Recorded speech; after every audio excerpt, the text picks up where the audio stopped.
ഞാനും നീയും ഒന്നാണേ. ഭാഗം 63.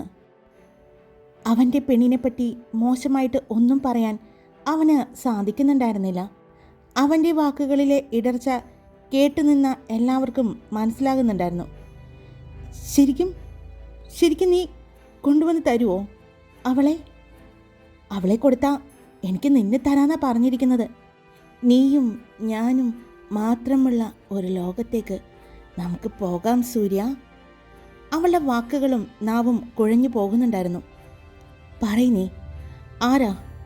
ആർക്കാണ് അവളെ വേണ്ടത്? ആ പേര് പറഞ്ഞാൽ നീ അറിയും സൂര്യ. ഇന്ദ്രപ്രസ്ഥം വീട്ടിൽ കൃഷ്ണൻ നായരുടെ മകൻ മിഥുൻ. എന്താ? ഇന്ദ്രപ്രസ്ഥം വീട്ടിൽ? അത് മയൂരിയുടെ സഹോദരനല്ലേ? ഒരു ഞെട്ടലോടെ സൂര്യൻ ചോദിച്ചു.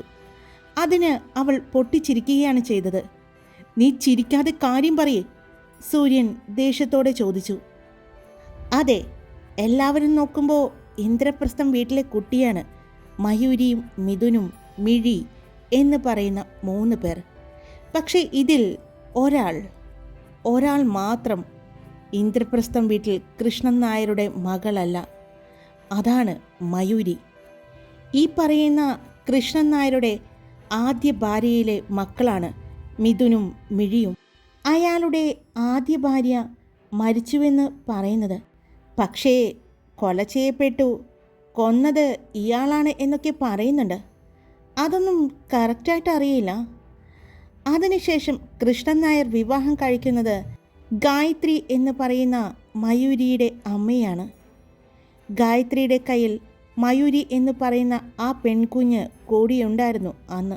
ഈ കുഞ്ഞിന് അച്ഛൻ്റെ സ്നേഹവും കരുതലും കിട്ടാൻ വേണ്ടിയാണ് ഗായത്രി കൃഷ്ണദാസിനെ വിവാഹം കഴിക്കാൻ സമ്മതിച്ചത്. ആദ്യമൊക്കെ വളരെ സന്തോഷത്തോടെ കൃഷ്ണദാസ് ഗായത്രിയുടെ മുന്നിൽ അഭിനയിച്ചുവെങ്കിലും പിന്നീട് കാര്യങ്ങൾ വഷളായി തുടങ്ങി. ഈ കൃഷ്ണദാസിനെ വിവാഹം കഴിക്കുമ്പോൾ ഈ ഗായത്രി പറഞ്ഞിരുന്നു, മക്കൾക്ക് ഒരമ്മ, അതിനപ്പുറമൊന്നും ഇല്ല എന്ന്. ഈ കൃഷ്ണദാസിന് പാരമ്പര്യമായി കിട്ടിയ സ്വത്തുക്കളെല്ലാം സഹോദരങ്ങളുമായി വീതം വെച്ച് കിട്ടിയപ്പോൾ വളരെ നിസ്സാരമായ കുറച്ച് സ്വത്തുക്കൾ മാത്രമാണ് ഈ കൃഷ്ണദാസിന് കിട്ടിയത്.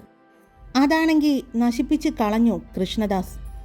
ഈ പറയുന്ന ഗായത്രിയുടെ ഭർത്താവ്, അതായത് നമ്മുടെ മയൂരിയുടെ അച്ഛൻ, കോടീശ്വരനായിരുന്നു.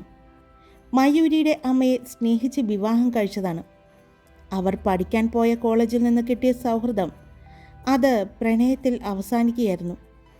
പക്ഷേ ഈ മയൂരിയുടെ യഥാർത്ഥ അച്ഛൻ മാനവേന്ദ്രൻ അവരുടെ വീട്ടിൽ മയൂരിയുടെ അമ്മയെ വിവാഹം കഴിക്കാൻ എതിർത്തു.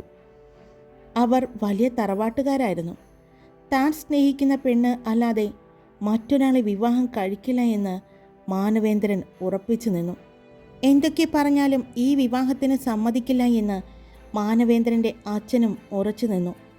അങ്ങനെ മയൂരിയുടെ അമ്മയും അച്ഛനും വീടും നാടും വിട്ട് ഇവിടെ നിന്നും പോവുകയായിരുന്നു. അവർ പോയത് ബാംഗ്ലൂർക്കായിരുന്നു. അവിടെ നിന്നും ചെറിയ ചെറിയ രീതിയിൽ ജോലികൾ ചെയ്ത് പുതിയ ജീവിതം കരയ്ക്കടുപ്പിക്കാൻ നോക്കുകയാണ്. എന്നാലും രണ്ടുപേരും സന്തോഷത്തിലായിരുന്നു. അവർ രണ്ടുപേരും ജോലിക്ക് പോയി തുടങ്ങി.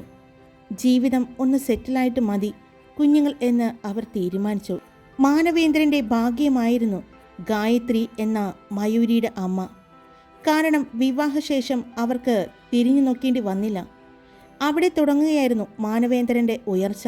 3 വർഷം കൊണ്ട് മാനവേന്ദ്രൻ സ്വന്തമായി ഒരു ബിസിനസ് സാമ്രാജ്യം തന്നെ പടുത്തുയർത്തി. ജീവിതം ഒന്ന് കരയ്ക്കടുത്തപ്പോൾ, അല്ലെങ്കിൽ വിചാരിച്ചതിലും നന്നായി പോയിക്കൊണ്ടിരുന്ന സമയത്ത്, ഇനി തങ്ങൾക്കിടയിലേക്ക് ഒരു അതിഥി വരാമെന്ന് അവർ തീരുമാനിച്ചു. അവരുടെ സ്നേഹത്തിൻ്റെ പ്രണയത്തിൻ്റെ അടയാളമായി മയൂരി കടന്നു വന്നു. പിന്നെയും അവരുടെ ജീവിതം സന്തോഷത്തിലായിരുന്നു. മാനവേന്ദ്രൻ്റെ പെട്ടെന്നുള്ള വളർച്ച ഇഷ്ടപ്പെടാത്ത ഒരുപാട് ആളുകളുണ്ടായിരുന്നു. പക്ഷേ മാനവേന്ദ്രനെ അതുപോലെ തന്നെ സ്നേഹിക്കുന്ന ആളുകളും ഉണ്ടായിരുന്നു. മയൂരിയുടെ ജനനം ശരിക്കും പറഞ്ഞാൽ ഒരു കൊട്ടാരത്തിലായിരുന്നു എന്ന് വേണമെങ്കിൽ പറയാം. സ്നേഹം കൊണ്ട് പൊതിയുന്ന അച്ഛനും അമ്മയും. പക്ഷേ 4-5 വയസ്സ് വരെയാണ് അച്ഛൻ്റെയും അമ്മയുടെയും സ്നേഹം അവൾക്ക് അനുഭവിക്കാൻ പറ്റിയിട്ടുള്ളൂ. 5 വയസ്സിൻ്റെ മയൂരിയുടെ പിറന്നാൾ ദിവസമാണ് മാനവേന്ദ്രൻ ഒരു വാഹനാപകടത്തിൽ മരിക്കുന്നത്. മരിച്ചതല്ല, കൊല ചെയ്യപ്പെട്ടതാണ് എന്ന് പറഞ്ഞെങ്കിലും അതിന് പുറകെ പോകാൻ ഗായത്രിക്ക് സാധിച്ചില്ല. തൻ്റെ കുഞ്ഞിനെ നെഞ്ചോടടക്കി പിടിച്ച് ഗായത്രി ജീവിക്കാൻ തുടങ്ങി. പണത്തിൻ്റെയും സ്വത്തിൻ്റെയും യാതൊരു ബുദ്ധിമുട്ടും മയൂരിക്കും അമ്മയ്ക്കും ഉണ്ടായിരുന്നില്ലെങ്കിൽ ആ സ്നേഹനിധിയായ അച്ഛൻ്റെ, ഭർത്താവിൻ്റെ ഒഴിവ് അവരെ രണ്ടുപേരെയും ബാധിച്ചു. അവരെ രണ്ടുപേരെയും ശൂന്യതയിൽ എത്തിച്ചിരുന്നു. മകൻ്റെ മരണവാർത്ത അറിഞ്ഞിട്ട് പോലും എത്താതിരുന്ന മാനവേന്ദ്രൻ്റെ കുടുംബം അവൻ്റെ സ്വത്തുക്കളുടെ ആസ്തി അറിഞ്ഞ് അവർ ബാംഗ്ലൂർ എത്തുകയായിരുന്നു. പക്ഷേ മാനവേന്ദ്രൻ തൻ്റെ എല്ലാ സ്വത്തുക്കളും മകൾ മയൂരിയുടെ പേരിലാണ് എഴുതി വച്ചിരുന്നു. തനിക്ക് ചുറ്റും ഒരു അപകടം പതിയിരിക്കുന്നുണ്ടെന്ന് അറിഞ്ഞതുപോലെയായിരുന്നു മാനവേന്ദ്രൻ്റെ നീക്കങ്ങൾ. താനും ഭാര്യയും ഏത് നിമിഷം വേണമെങ്കിലും കൊല ചെയ്യപ്പെടുമെന്ന് മാനവേന്ദ്രൻ കരുതിയിരുന്നു. അത് മുൻകൂട്ടി മനസ്സിൽ കണ്ടുകൊണ്ടാണ് എല്ലാ സ്വത്തുക്കളും മയൂരിയുടെ പേരിലേക്ക് എഴുതി വെച്ചത്. മാനവേന്ദ്രൻ്റെ മരണശേഷം ആ കുടുംബത്തിലേക്ക് കടന്നു വന്ന മയൂരിയുടെ അച്ഛൻ വീട്ടുകാരുടെ ഭരണം താങ്ങാൻ പറ്റാതെയായപ്പോൾ മയൂരിയുടെ അമ്മ അവിടെ നിന്നും മകളെയും കൊണ്ട് തിരിച്ച് നാട്ടിലേക്ക് എത്തുകയായിരുന്നു. മയൂരിയുടെ അമ്മ വീട്ടുകാർക്കും സ്വത്തുക്കളിൽ തന്നെയായിരുന്നു കണ്ണ്. അതുകൊണ്ട് അത് പുറത്തു പോകാതിരിക്കാനും മാനവേന്ദ്രൻ്റെ കുടുംബക്കാരിലേക്ക് എത്താതിരിക്കാനും അവർ അവരുടെ ബന്ധു കൂടിയായ ഈ കൃഷ്ണദാസിനെ കൊണ്ട് മയൂരിയുടെ അമ്മയെ നിർബന്ധിച്ച് കുഞ്ഞിനെ കൊല്ലുമെന്ന് ഭീഷണിപ്പെടുത്തിയും മറ്റും വീണ്ടും വിവാഹം കഴിപ്പിക്കുകയായിരുന്നു. ഭാര്യ മരിച്ച് 2 കുഞ്ഞുങ്ങളെയും കൊണ്ട് ജീവിച്ച കൃഷ്ണദാസിന് ഗായത്രിയെ ഒരുപാട് ഇഷ്ടമായിരുന്നുവെങ്കിലും ആ കുഞ്ഞിനെ അയാൾ സ്വീകരിക്കാൻ താല്പര്യമുണ്ടായിരുന്നില്ല. പക്ഷേ ആ കുഞ്ഞിനു വേണ്ടി മാത്രം വിവാഹം കഴിച്ചാൽ മതിയെന്ന് ഗായത്രിയെ ബോധ്യപ്പെടുത്തുകയും ഗായത്രിയെപ്പോലെ തന്നെ ചുറ്റുമുള്ളവരെയും ബോധ്യപ്പെടുത്താനും അയാൾ മയൂരിയെ സ്നേഹിക്കുന്നതായിട്ട് അഭിനയിച്ചു. അയാൾക്കും അറിയായിരുന്നു മയൂരിയുടെ പേരിൽ സ്വത്തുക്കളുണ്ടെന്ന്, കോടിക്കണക്കിന് സ്വത്തുക്കളുണ്ടെന്ന്. അത് തൻ്റെ മക്കൾക്ക് കൂടി കിട്ടണമെന്നുള്ള ആഗ്രഹം, ആ സ്വത്തുക്കൾ അനുഭവിക്കാൻ തനിക്കും തൻ്റെ മക്കൾക്കും അവകാശം ഉണ്ടെന്നുള്ള ഒരു അവകാശം സ്ഥാപിക്കുന്നത് പോലെയായിരുന്നു മാനവേന്ദ്രൻ കഷ്ടപ്പെട്ടുണ്ടാക്കിയ ടെക്സ്റ്റൈൽസ് അയാളുടെ വീട്ടുപേരായ ഇന്ദ്രപ്രസ്ഥം എന്ന പേരിലേക്ക് മാറ്റി അത് കേരളത്തിലേക്ക് കൊണ്ടുവന്നത്. ഗായത്രിയുടെ മുന്നിൽ മയൂരിയോട് നല്ല സ്നേഹത്തോടെ സംസാരിച്ചിരുന്നുവെങ്കിലും കൃഷ്ണദാസിന് മയൂരിയെ ഒട്ടും ഇഷ്ടമല്ലായിരുന്നു. അയാളുടെ അതേ വെറുപ്പ് തന്നെയായിരുന്നു മകൻ മിഥുനും മകൾ മിഴിക്കും മയൂരിയോട് ഉണ്ടായിരുന്നത്. പക്ഷേ അവർക്ക് ഒന്നും പറയാനോ പറ്റില്ലായിരുന്നു. കാരണം സകല സ്വത്തുക്കളും ഇരിക്കുന്നത് ഇപ്പോഴും മയൂരിയുടെ പേരിലാണ്. ആ ടെക്സ്റ്റൈൽസിനെ ഇന്ദ്രപ്രസ്ഥം എന്ന പേര് മാറ്റിയെങ്കിലും ആ ടെക്സ്റ്റൈൽസ് ഇപ്പോഴും മയൂരിയുടെ പേരിൽ തന്നെയാണ്. ആ സ്വത്തുക്കൾ അവളുടെ പേരിൽ ഉള്ളതുകൊണ്ട് മാത്രം അവൾക്ക് ആ വീട്ടിൽ വലിയ പ്രശ്നങ്ങൾ ഉണ്ടായിരുന്നില്ല. മിഴിയുടെ ചില ഉപദ്രവങ്ങളും കുറ്റപ്പെടുത്തലുകളും കൃഷ്ണദാസിൻ്റെ അവഗണനയും അങ്ങനെയുള്ള കാര്യങ്ങളായിരുന്നു അവൾ കൂടുതലും അനുഭവിച്ചു കൊണ്ടിരുന്നത്. പക്ഷേ വളർന്നു വലുതായ മിഥുൻ ആ ടെക്സ്റ്റൈൽസിൻ്റെ ഉത്തരവാദിത്തം ഏറ്റെടുക്കാൻ തുടങ്ങിക്കഴിഞ്ഞപ്പോൾ അവന് വളർന്നു വന്ന മയൂരിയിൽ ഒരു കണ്ണുണ്ടായിരുന്നു. പലപ്പോഴും അവൻ്റെ കണ്ണുകൾ മയൂരിയിൽ മോശമായി അലഞ്ഞു നടന്നു തുടങ്ങി. അവൾ അമ്മയോട് അക്കാര്യം പറഞ്ഞുവെങ്കിലും അമ്മയ്ക്ക് അത് അറിയാമായിരുന്നു. അവർ അവളെ പൊതിഞ്ഞു പിടിക്കാൻ ശ്രമിച്ചുവെങ്കിലും പലപ്പോഴും അവർ അറിയാതെ മയൂരിയെ മിഥുൻ ഉപദ്രവിക്കാൻ തുടങ്ങി. ഇനിയും പിടിച്ചു നിൽക്കാൻ പറ്റില്ല എന്ന് തോന്നിയ ആ സമയത്താണ് മയൂരി അവളോട് പ്രണയാഭ്യർത്ഥന നടത്തിയ ആകാശ് എന്ന് പറയുന്ന ദത്തൻ്റെ മകനെ സ്വീകരിക്കാൻ തയ്യാറാകുന്നത്. അതും പൂർണ്ണ മനസ്സോടെയല്ല, തൻ്റെ ശരീരത്തെ കാമക്കണ്ണുകളോടെ നോക്കുന്ന മിഥുനിൽ നിന്നും രക്ഷപ്പെടാൻ വേണ്ടിയായിരുന്നു മയൂരി അങ്ങനെ ഒരു തീരുമാനമെടുത്തത്. പക്ഷേ അവിടെയും അവൾ തോറ്റുപോകുകയായിരുന്നു. പിന്നെ അവളുടെ അച്ഛൻ്റെ അനുഗ്രഹം കൊണ്ടോ അവളുടെ അമ്മയുടെ പ്രാർത്ഥന കൊണ്ടോ എന്നറിയില്ല, സുരക്ഷിതമായ ദത്തൻ്റെ കയ്യിലേക്ക് അവളുടെ ജീവിതം വന്നു പെടുകയായിരുന്നു. മകനേക്കാൾ കുടുംബത്തെ ഉപേക്ഷിച്ചു വന്ന ആ മയൂരിയെ അയാളുടെ ഭാര്യയും അയാളും സ്നേഹിക്കാൻ തുടങ്ങി. അവളെ തിരിച്ചു കൊണ്ടുവരാൻ മിഥുൻ പഠിച്ച പണി 18 നോക്കിയെങ്കിലും പക്ഷെ മയൂരിക്ക് തിരിച്ച് വീട്ടിലേക്ക് വരാനുള്ള താല്പര്യമില്ലായ്മ കൊണ്ടും താനൊരു പ്രായപൂർത്തിയായ പെണ്ണാണ് എന്നുള്ള വാദത്തിൽ അവൾക്ക് ദത്തൻ്റെ വീട്ടിൽ നിൽക്കാനുള്ള അനുവാദം കിട്ടുകയായിരുന്നു. എന്നാൽ ഇതിനിടയ്ക്ക് അപ്പോഴും മിഥുൻ അവളെ തിരിച്ചു കൊണ്ടുവരാനുള്ള കളികൾ കളിക്കുന്നുണ്ടായിരുന്നു. പക്ഷേ അതെല്ലാം ഒരു പാഴ്ശ്രമമായി മാറിക്കൊണ്ടിരുന്നു. മിഥുൻ എന്ന് പറയുന്ന അവളുടെ സഹോദരൻ എന്ന് പുറം ലോകം അറിയപ്പെടുന്ന അവൻ ഇപ്പോൾ മയൂരിയെ വേട്ടയാടാൻ തുടങ്ങിയിരുന്നു. പിന്നീട് മറ്റൊരു കാരണം കൂടി ഇപ്പോൾ ഉണ്ട്. വളരെ വൈകി തിരിച്ചറിഞ്ഞ ഒരു കാരണം. മയൂരിയുടെ അച്ഛൻ അവളുടെ പേരിലേക്ക് എഴുതി കൊടുത്ത സ്വത്തുക്കളുടെ ഒരു തിരിച്ചറിവായിരുന്നു ഇപ്പോൾ അതിന് കാരണം. എല്ലാവരുടെയും കണ്ണിൽ മയൂരിയുടെ അച്ഛൻ മാനവേന്ദ്രന് ടെക്സ്റ്റൈൽസ് ബിസിനസ് മാത്രമാണ് എന്നാണ് വിചാരിച്ചത്. ആ ടെക്സ്റ്റൈൽസാണ് ഇന്ദ്രപ്രസ്ഥം എന്ന പേരിൽ കൃഷ്ണദാസ് മാറ്റി ഇപ്പോൾ ലാഭം കൊയ്തുകൊണ്ടിരിക്കുന്നത്. മാനവേന്ദ്രന് ടെക്സ്റ്റൈൽസ് ബിസിനസ് മാത്രമല്ല ഉണ്ടായിരുന്നത്. വളരെ ചുരുങ്ങിയ കാലയളവ് കൊണ്ട് തന്നെ മാനവേന്ദ്രൻ കോടീശ്വരനാവാനുള്ള അയാളുടെ ആദ്യത്തെ സംരംഭം.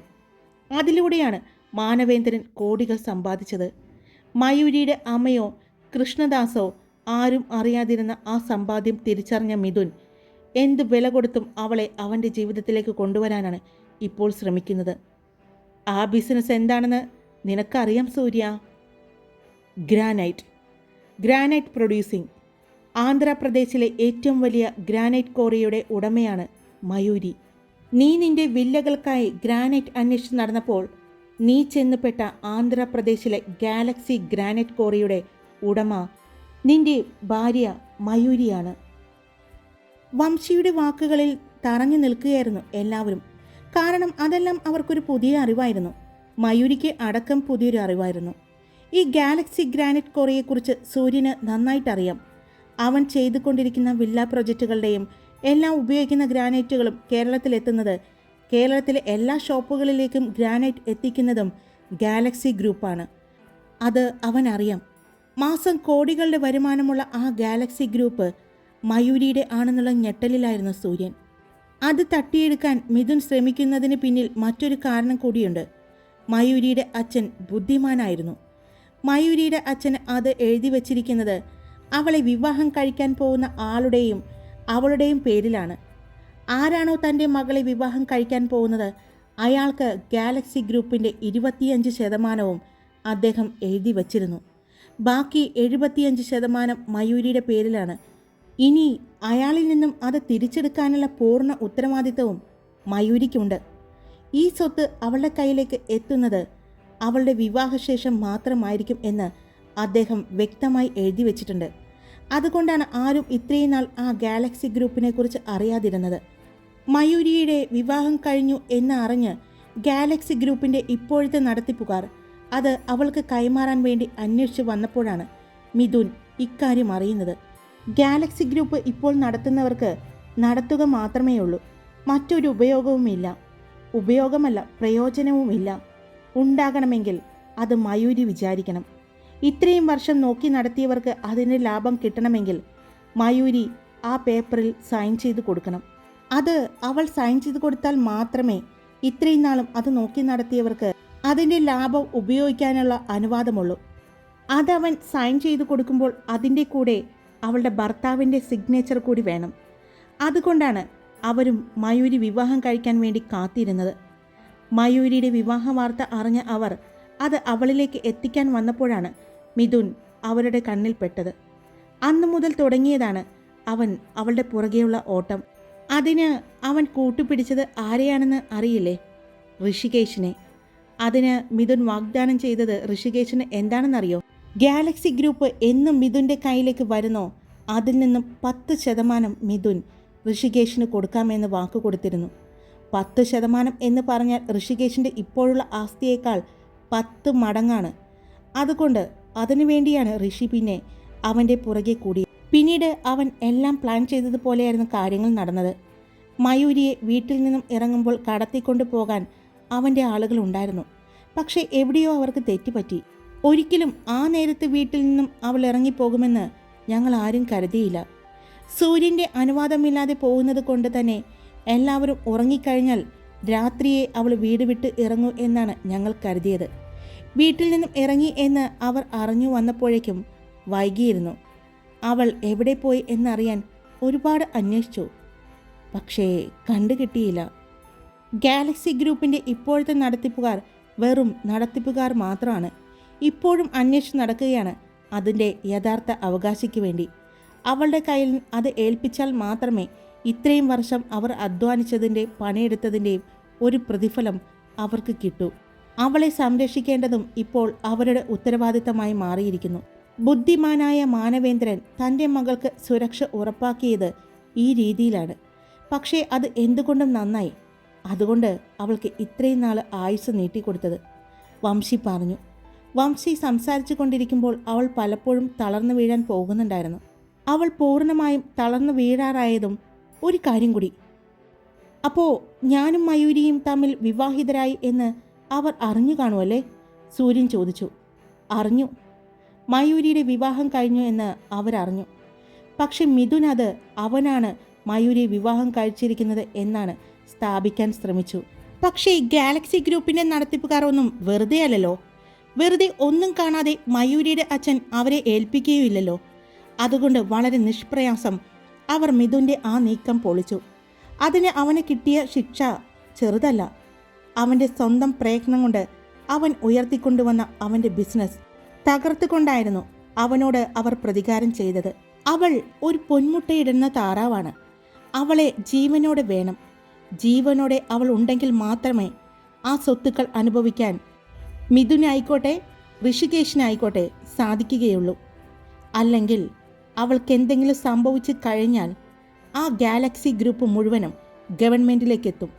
അതുകൊണ്ട് വളരെ ശ്രദ്ധയോടെയാണ് മിഥുൻ കളിച്ചത്. മിഥുൻ സ്വന്തം സഹോദരനാണെന്നൊക്കെ പറഞ്ഞ് അത് തിരുത്താൻ നോക്കി. പക്ഷേ ഈ മിഥുൻ മയൂരിയുടെ അമ്മയെ പണ്ട് അച്ഛൻ വിവാഹം കഴിച്ചു കൊണ്ടുവന്നപ്പോൾ നിങ്ങൾ ഞങ്ങളെ നോക്കാൻ വന്നിരിക്കുന്ന വെറും ജോലിക്കാർ മാത്രമാണെന്ന് പറഞ്ഞ് മാനസികമായി മയൂരിയുടെ അമ്മയെ വേദനിപ്പിച്ചിരുന്നു. പിന്നീട് ഇതെല്ലാം അറിഞ്ഞു കഴിഞ്ഞപ്പോൾ, ഇത്രയും വലിയ ഗാലക്സി ഗ്രൂപ്പിൻ്റെ ഉടമയാണ് മയൂരി എന്ന് അറിഞ്ഞു കഴിഞ്ഞപ്പോൾ അവൻ മയൂരിയുടെ അമ്മയോട് സ്നേഹപ്രകടനങ്ങൾ തുടങ്ങി. അവളെ അത്രയ്ക്ക് ഇഷ്ടമാണെന്നും അവളെ വിവാഹം കഴിച്ചാൽ ഈ വീട്ടിൽ തന്നെ നിൽക്കുമല്ലോ, അപ്പോൾ അവൾ എങ്ങോട്ടും പോകില്ലല്ലോ എന്നെല്ലാം പറഞ്ഞ് മയൂരിയുടെ അമ്മയുടെ മനസ്സ് മാറ്റാൻ ശ്രമിച്ചു. പക്ഷേ തൻ്റെ മകൾ എപ്പോഴും കൺമുന്നിൽ ഉണ്ടാകുമല്ലോ എന്നുള്ള ചെറിയൊരു സ്വാർത്ഥത ആ അമ്മയ്ക്ക് ഉണ്ടായിരുന്നു. പക്ഷേ പൂർണ്ണമായ സ്വാതന്ത്ര്യം, തീരുമാനമെടുക്കാനുള്ള എല്ലാ സ്വാതന്ത്ര്യവും അവർ മയൂരിക്ക് കൊടുത്തിരുന്നു. നിൻ്റെയും മയൂരിയുടെയും വിവാഹം നടന്ന അന്ന് അവർ അവിടെ ഉണ്ടായിരുന്നു. അവളുടെ അമ്മ. അന്ന് നിന്നെ വിട്ടുപോകാൻ അവൾക്ക് മറ്റൊരു കാരണം കൂടി ഉണ്ടായിരുന്നു. കാരണം തോക്കിൻ തുമ്പിൽ നിർത്തിയിരിക്കുന്നത് അവളുടെ അമ്മയുടെ ജീവൻ തന്നെയായിരുന്നു. അതിന് പിന്നിലും മിഥുനായിരുന്നു. ഋഷി വെറും ഡമ്മി മാത്രമായിരുന്നു. അത് മാത്രമല്ല, അന്ന് മിഥുൻ അവളുടെ അമ്മയുടെ കാലിലേക്ക് വെടിവെച്ചു അവരെ വേദനിപ്പിച്ചു. ആ പേടിയിലാണ് അവൾ അത്രയും ആളുകളുടെ മുന്നിൽ വെച്ച് നിന്നെ വേണ്ട എന്ന് പറഞ്ഞത്. അത്രയും ചെയ്ത അവന് നിന്റെ മുത്തശ്ശിയെയും ഇവിടുത്തെ കുട്ടികളെയും ഇല്ലാതാക്കാൻ സാധിക്കുമെന്നുള്ള അവളുടെ ആ ഭയം കണ്ടപ്പോൾ അവന് മനസ്സിലായി, അവളിൽ നിന്നും എന്തെങ്കിലും സാധിക്കണമെങ്കിൽ അവളെ ഭയപ്പെടുത്തിയാൽ മതിയെന്ന്. അവളുടെ മനസ്സിൻ്റെ ഭയം കൊണ്ട് തളർത്തിയിടാനാണ് അവൻ ശ്രമിച്ചു കൊണ്ടിരുന്നത്. ഇപ്പോഴും അവൻ ശ്രമിക്കുന്നതും അതിനുവേണ്ടി തന്നെയാണ്. വംശി പറഞ്ഞു. വിട്ടുകൊടുക്കു സൂര്യ അവളെ. അവൻ നോക്കിക്കൊള്ളും. അവൻ ഇഷ്ടമാണ് അവളെ. ഞാൻ കണ്ടിട്ടുണ്ട് അവന് അവളോടുള്ള ഇഷ്ടം. കാര്യം സ്വത്തുക്കളുടെ ഇഷ്ടമാണ്, സ്വത്തുക്കൾ കിട്ടാൻ വേണ്ടിയുള്ള ഇഷ്ടമാണ് എന്ന് അവൻ പറയുമെങ്കിലും അല്ല സൂര്യ, അവൻ ഒരുപാട് ഇഷ്ടമാണ് അവളെ. അവളെ കണ്ടെത്താനായിട്ട് ഒരു ഭ്രാന്തനെ പോലെ അവൻ ഈ ഊട്ടിയിലുണ്ട്. അവളുടെ ഫോട്ടോ ഇവിടെയുള്ള ആളുകൾ അയച്ചു കൊടുത്തപ്പോൾ അന്ന് എത്തിയതാണ് അവൻ ഇവിടെ. കൊണ്ടുപോയിക്കോട്ടെ സൂര്യ, കണ്ടുപിടിച്ച് കൊടുക്ക്. അവർ ജീവിക്കട്ടെ സൂര്യ. അവളുടെ അമ്മയുടെ കൂടെ അവിടെ സുരക്ഷിതയായിരിക്കും. അവളെ അവൻ ഉപദ്രവിക്കില്ല, കൊല്ലില്ല അവളെ അവൻ. കാരണം അവൾ മഹാലക്ഷ്മിയാണെന്ന് മിഥുൻ അറിയാം. പതിയെ പതിയെ വംശിയുടെ നാവ് കുഴഞ്ഞു തുടങ്ങി. അവൾ കുഴഞ്ഞ താഴേക്ക് വീണു. എല്ലാവരും അവൾ പറയുന്നത് കേട്ട ഞെട്ടലിലായിരുന്നു. മയൂരിയും ആ അവസ്ഥയിൽ തന്നെയായിരുന്നു. അവൾ മയങ്ങി വീണ് എന്ന് കണ്ടതും സൂര്യൻ മയൂരിയുടെ അടുത്തേക്ക് വേഗം ചെന്നു. എല്ലാം കേട്ടുള്ള ഒരു ഷോക്കിൽ നിൽക്കായിരുന്നു മയൂരി. അവളുടെ കണ്ണുകൾ നിറഞ്ഞൊഴുകുന്നുണ്ട്. അച്ഛനെക്കുറിച്ച് അവൾക്കറിയാം എന്നുള്ള ഞെട്ടലിലായിരുന്നു സൂര്യൻ. എൻ്റെ അച്ഛൻ ഇപ്പോഴും ജീവനോടെയുണ്ട് സൂര്യേട്ടാ. ഞാനും സൂര്യേട്ടനും ഒരുമിച്ച് അവർ കൊണ്ടുവരുന്ന ആ ഡോക്യുമെൻറ്റ്സിൽ സൈൻ ചെയ്താൽ മാത്രമേ എൻ്റെ അച്ഛനെ അവർ മോചിപ്പിക്കൂ. മയൂരിയുടെ ഈ വെളിപ്പെടുത്തൽ എന്താണെന്നറിയണ്ടേ? അതിനായി നാളത്തെ ഭാഗത്തിനായി കാത്തിരിക്കുക. വളരെ ചുരുങ്ങിയ അധ്യായങ്ങളിൽ ഞാനും നീയും ഒന്നാണ് എന്ന സ്റ്റോറി അവസാനിക്കുകയാണ്. പുതിയ സ്റ്റോറിയുമായിട്ട് അപ്പോൾ ഞാൻ വരും. അപ്പോൾ ഇഷ്ടപ്പെട്ട ലൈക്ക് ചെയ്യുക, നിങ്ങളുടെ അഭിപ്രായങ്ങൾ കമൻറ്റ് ചെയ്യുക. സബ്സ്ക്രൈബ് ചെയ്യാതെ കേൾക്കുന്നവരുണ്ടെങ്കിൽ സബ്സ്ക്രൈബ് ചെയ്ത് സപ്പോർട്ട് ചെയ്യുക. Love you all. It's me Karthika.